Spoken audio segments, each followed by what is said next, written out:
இந்த வீடியோவில் என்ன டாபிக் பார்க்க போகிறோம்னா use memo and memo in react பற்றி பார்க்கலாம். ஸோ ஃபர்ஸ்ட் ஆஃப் ஆல் மெமோயிசேஷன்னா என்ன அப்படிங்கிறது ஜஸ்ட்டு நீங்கள் மீனிங் மட்டும் தெரிஞ்சுக்கங்க. இது வந்து என்னன்னா ஒரு கேஷிங் டெக்னிக் தான், ஓகேவா? இது வந்து எதுக்குன்னா ஒரு எக்ஸ்பென்சிவ் கால்குலேஷன் வந்து நடக்குதுன்னா அதை வந்து கேஷ் பண்ணிவிட்டு ஒவ்வொரு டைமும் அந்த ஃபங்க்ஷனை அகைன் ரீகால்குலேட் பண்ணாமல் கேஷ்லேருந்து ரிட்டர்ன் பண்ணுறது தான் வந்துட்டு மெமோயிசேஷன் அப்படின்னு சொல்லுவாங்க. ஓகே, இப்போ ரியாக்ட்ல வந்துட்டு நம்மகிட்ட 2 இருக்கு. ஆக்சுவலா யூஸ் மெமோன்னு ஒண்ணு இருக்கு. இன்னொன்னு வந்து மெமோன்னு ஒண்ணு இருக்கு. ஸோ இது 2க்கும் மெயினான டிஃபரன்ஸ் வந்து நீங்க அண்டர்ஸ்டாண்ட் பண்ணிக்கங்க. ஃபர்ஸ்ட் வந்து யூஸ் மெமோ பத்தி பார்க்கலாம். ஓகே. ஸோ யூஸ் மெமோங்கிறது இது ஒரு ஹூக். கரெக்ட்டா? இது என்ன பண்ணுனா memoize the result of computation to avoid unnecessary ரீகால்குலேஷன்.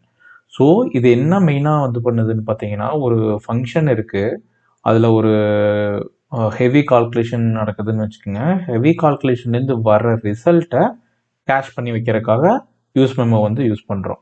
Okay, so இது எங்கே வந்து யூஸாக இருக்குன்னு பார்த்தீங்கன்னா, ஃபார் எக்ஸாம்பிள் பெர்ஃபார்மன்ஸ் வந்துட்டு ஆப்டிமைஸ் பண்ணணும். ஒரு இடத்துல வந்து காம்பனண்ட் இருக்கு, அங்கே வந்து ஒரு ஹெவி கால்குலேஷன் பண்ணுறோம். ஸோ ஒரு டைம் மட்டும் அந்த கால்குலேஷன் பண்ணால் போதும், எகைன் அதை ரீகம்ப்யூட் பண்ண தேவையில்லைங்கிறப்ப வந்துட்டு நம்ம வந்து இந்த யூஸ் மெமோ வந்து யூஸ் பண்ணிக்கலாம். ஆஸ் லைக் யூஸ் எஃபெக்ட் மாதிரியே இதுக்கும் வந்துட்டு டிபெண்டன்சி அரேஸ் இருக்குது. So based on state change ஆகிறப்ப மட்டும் அந்த ஹெவி கால்குலேஷன் பண்ணணும்னா அது வந்து அந்த டிபெண்டன்சி அரே வச்சு பண்ணிக்கலாம். ஓகே, ஸோ இதோட சின்டாக்ஸ்ன்னு பார்த்தீங்கன்னா ஆஸ் லைக் யூஸ் எஃபெக்ட் மாதிரியே தான் இருக்கும். ஸோ இங்கே பார்த்தீங்கன்னா யூஸ் மெமோன்னு போட்டுறீங்க. இங்கிருந்து வந்து டைரெக்டாக ஒரு ஃபங்க்ஷன் ரிட்டர்ன் பண்ணி இதில் இருந்து வர்ற இது வந்துட்டு ரிட்டனாக வேல்யூவாக தான் இருக்கும். ஓகே, ஸோ இந்த அரே இதில் பார்த்தீங்கன்னா dependency array it's may be a state changes. Okay, so அதான் சொல்லியிருப்பேன். For example computationally heavy function like filtering or sorting large data செட்ஸுங்கிற டைமில் வந்துட்டு நம்ம மெமோயிஸ்டு யூஸ் மெமோ வந்து யூஸ் பண்ணிக்கலாம். ஓகே, நெக்ஸ்ட் வந்து மெமோன்னு என்னன்னு பார்ப்போம். ஓகே, ஸோ மெமோங்கிறது ஒன்றும் இல்லை, ஹையர் ஆர்டர் காம்பனண்ட் அப்படின்னு சொல்லியிருப்பாங்க. That wraps functional component to prevent unnecessary re-renders. So for example இப்போ இது வந்து ஒரு காமன் ஹையர் ஆர்டர் காம்பனண்ட்டுங்கிறது வந்து என்னன்னு பார்த்தீங்கன்னா ஒரு காமன் காம்பனண்ட் எழுதுறப்ப வந்து இந்த மாதிரி லாஜிக் யூஸ் பண்ணுவாங்க. இது வந்து ஒரு just like that design pattern. Okay, so இது என்ன பண்ணணும்னா ஒரு காம்பனண்ட்டை ரிசீவ் பண்ணும் ப்ராப்ஸில். ஸோ ரிட்டர்ன் பண்ணுறது வந்துட்டு ஒரு சம் லாஜிக் ஆட் பண்ணி நியூ காம்பனண்ட்டாக வந்துட்டு கொடுக்கும். அதான் வந்து ஹையர் ஆர்டர் காம்பனண்ட் சொல்லியிருப்பாங்க. ஸோ இதில் மெயினாக நீங்கள் என்ன தெரிஞ்சுக்கணும்னா, இப்போ பேரண்ட் சைல்டு காம்பனண்ட் ரிலேஷன் இருக்கு இல்லையா, அப்போ வந்துட்டு நம்ம வந்துட்டு பேரண்ட்லேருந்து சைல்டை வந்து கால் பண்ணியிருப்போம். கரெக்டாக பேரண்ட் காம்பனண்ட்குள்ளே தான் சைல்டு காம்பனண்ட் வந்து கால் ஆயிருக்கும். அந்த டைமில் சைல்டு காம்பனண்ட் வந்து ஒரு சில ப்ராப்ஸ் வந்து ரிசீவ் ஆகுதுன்னு வச்சுக்கோங்க. ஓகேவா? ஸோ இப்போ பேரண்ட்ல ஏதாவது ஸ்டேட் சேஞ்ச் பண்ணணும்னா சைல்டுமே வந்து ரெண்டர் ஆகும். ஸோ அந்த அன்னெசரி ரீரெண்டர் அவாய்ட் பண்ணுறதுக்காக வந்துட்டு மெமோ கான்செப்ட் வந்து யூஸ் பண்ணுவாங்க. ஸோ அதான் சொல்லியிருப்பாங்க, memo is the rendered output of component. Component வந்து ஆல்ரெடி ரெண்டர் ஆயிருச்சு, நான் எகைன் அதை ரீரெண்டர் பண்ண தேவையில்லை. அதுக்காக அந்த மாதிரி டைமில் வந்துட்டு இது யூஸ் பண்ணிக்கலாம். Renders the component only if prop change. இப்போ காம்பனண்ட்க்கு வந்துட்டு ப்ராப்ஸ் சேஞ்ச் ஆனால் மட்டும்தான் அதை ரெண்டர் பண்ணணும். ஸோ மற்ற டைமில் வந்துட்டு எனக்கு ரெண்டரிங் தேவையில்லை. ஓகேங்களா? ஸோ இதோட சின்டாக்ஸ் பார்த்தீங்கன்னா ஆஸ் லைக் அதே மாதிரி தான். ஜஸ்ட் வந்துட்டு இங்கே இன்ஸ்டெட் ஆஃப் ஃபங்க்ஷனுக்கு பொதுவாக இங்கே காம்பனண்ட்டில் இருக்கிற ரிட்டர்ன்ஸையே வந்துட்டு டைரெக்டாக ஆக்சுவலி இந்த காம்பனண்ட்டில் இங்கிருந்து வந்து ஃபங்க்ஷனல் காம்பனண்ட்டாக இருக்குமா, ஸோ இங்கேயே வந்துட்டு மெமோவைஸ் பண்ணிடும். இந்த இடத்துல மெமோ அப்படின்னு போட்டுட்டு இதை ஃபுல்லாக ரேப் பண்ணிட்டோம்னா இது வந்து மெமோவைஸ்டு காம்பனண்ட்டாக மாறிடும். Okay, okay, let see the code example. இப்போ இங்கே ஆல்ரெடி ஒரு சம் கால்குலேட்டர்னு ஒரு காம்பனண்ட் க்ரியேட் பண்ணியிருக்கேன். ஸோ இந்த காம்பனண்ட்டில் வந்துட்டு நான் இனிஷியலாக யூஸ் மெமோ வந்து யூஸ் பண்ணலை. ஓகே, இப்போ கிளியராக இங்கே அப்சர்வ் பண்ணுங்கள். ஜஸ்ட் அது வந்து டைரக்ட் ஃபங்க்ஷன் தான். இப்போது இந்த காம்பனண்ட் பற்றி எக்ஸ்பிளைன் பண்ணணும்னா டைரெக்டாக ஒரு நம்பர் அரே கிரியேட் பண்ணியிருக்கேன். ஒரு ரேண்டம் வேல்யூ 2 ஸ்டேட் வந்து கிரியேட் பண்ணியிருக்கேன். ஓகே, ஸோ எப்போல்லாம் வந்துட்டு நான் வந்துட்டு செட் ரேண்டமை கிளிக் பண்ணுறனோ ஒரு ரேண்டம் வேல்யூ வந்து இங்கே ஜென்ரேட் ஆகும். அந்த ஸ்டேட்லாம் வந்துட்டு நான் அப்டேட் பண்ணியிருக்கேன். ஆன் ஆட் நம்பர் பட்டனை கிளிக் பண்ணால் இங்கிருந்து வந்துட்டு ஒரு வேல்யூ வந்துட்டு நம்பர் லென்ஸ்லேருந்து ஒரு வேல்யூ ஆட் பண்ணிட்டு இந்த எக்ஸிஸ்டிங் அரேல வந்து ஸ்டேட் அப்டேட் பண்ணியிருக்கேன். ஓகே, ஸோ இதில் மெயினாக என்ன தெரிஞ்சுக்கணும்னா இங்கே பார்த்தீங்கன்னா ஒரு சம் மெத்தட் வந்து இங்கே டிக்ளேர் பண்ணியிருப்பேன் இல்லையா. ஸோ இது என்ன பண்ணீங்கன்னா கால்குலேட் சம்ங்கிற ஒரு ஃபங்க்ஷனை வந்து கால் பண்ணுது. இங்கேருந்து என்ன பண்ணுதுன்னா ஒவ்வொரு அரேல இருக்கிற எலமெண்ட்டை வந்து ஐட்ரேட் பண்ணி நம்ம வந்து சம் கால்குலேட் பண்ணியிருக்கோம். ஸோ அவ்வளோதான். ஓகே. ஆனால் இங்கே பார்த்தீங்கன்னா நான் இப்போ வந்து ஸ்டேட்டு ஆட் நம்பரை கிளிக் பண்ணால் இங்கே சம் அப்டேட் ஆகுறதுல காம்பனண்ட் என்டர் ஆகுறதுல ஃபைன். பட் இங்கே நான் வந்து ஃபார் எக்ஸாம்பிள் இங்கே ஆட் நம்பர் நான் வந்து கொடுக்குறேன். ஸோ வந்து கால்குலேட் சம் கால்டு அப்படின்னு வந்துட்டு நமக்கு 4ங்கிற வேல்யூ வந்து நியூ ஆட் ஆயிருக்கு. ஸோ சம் வந்து 10 ரிட்டன் ஆயிருக்கு. This is fine. ஆனால் இங்கே வந்து பார்த்தீங்கன்னா நான் சேஞ்ச் ரேண்டம் வேல்யூ அப்படிங்கிறத கிளிக் பண்ணாலுமே எனக்கு வந்து கால்குலேட் சம் வந்து கால் ஆகும்.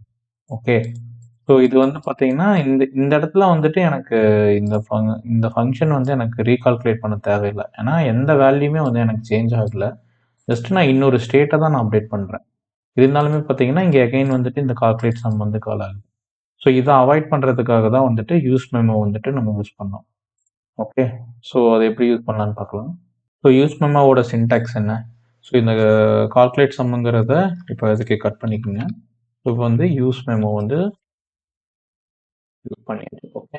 யூஸ் மெமோ போட்டுட்டு இதுலேருந்து வர்றது வந்துட்டு ஒரு ஃபங்க்ஷனை வந்து ரிட்டர்ன் பண்ணிக்கிறோம். Okay.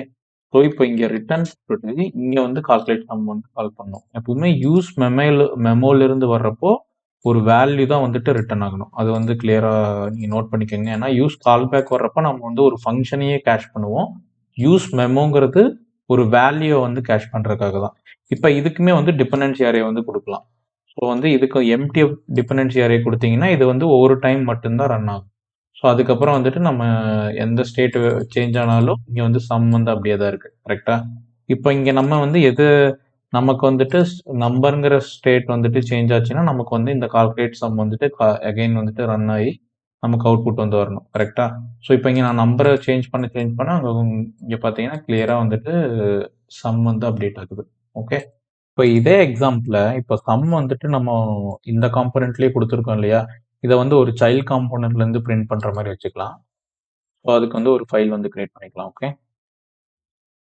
Child memo example dot JSX அப்படின்னு ஒன்று கிரியேட் பண்ணிக்கிறேன். இங்கே வந்து என்ன பண்ண போகிறோம்னா அங்கே என்ன சம் வந்துச்சோ அந்த வந்து போட்டுக்கலாம். இங்கே வந்து சம் போட்டுக்கணும். இந்த சைல்டு மெமோ எக்ஸாம்பிளை வந்துட்டு நம்ம இங்கே பார்க்கணும். என்ன ஏதாவது சொல்லுது? Child memo example is not defined. Export பண்ணிக்கோங்க. இப்போ இனிஷியலாக வந்துட்டு இங்கே கால்குலேட் ஆகிற சம்மை வந்து அங்கே அனுப்பணும்ல, சம் ஈக்குவல் டு ப்ராப்ஸில் சம் அப்படின்னு அனுப்புகிறோம். ஓகே. ஸோ இப்போ வந்து அதே எக்ஸாம்பிள் தான், எல்லாமே அதே மாதிரி தான் இருக்கும். ஓகே. ஸோ இப்போ இங்கே மெயினாக என்ன அப்சர்வ் பண்ணணும்னா இப்போ சைல்ட் காம்பனண்ட்டில் போயிட்டு இங்கே ஒரு இப்போ நான் வந்து சேஞ்ச் ரேண்டம் வேல்யூ கிளிக் பண்ணுறேன். ஆனால் இதோட இந்த காம்பனண்ட்டுக்கு ரிசீவ் ஆகிற ப்ராப் வந்து சம் தான். கரெக்டாக? நான் வந்து சேஞ்ச் ரேண்டம் வேல்யூ கிளிக் பண்ணாலும் இங்கே பார்த்தீங்கன்னா உங்களுக்கு சைல்டு வந்து ரெண்டர் ஆகுது. இது வந்து அன்னெசரி ரெண்டர். ஸோ இதை அவாய்ட் பண்ணுறதுக்காக தான் காம்போனன்ட் லெவலில் மெமோஸ் பண்ணுறதுக்காக மெமோங்கிறது வந்து யூஸ் பண்ணுறோம். ஓகே. ஸோ டைரெக்டாக வந்துட்டு நீங்கள் இங்கேயே மெமோ அப்படின்னு போட்டுக்கலாம்.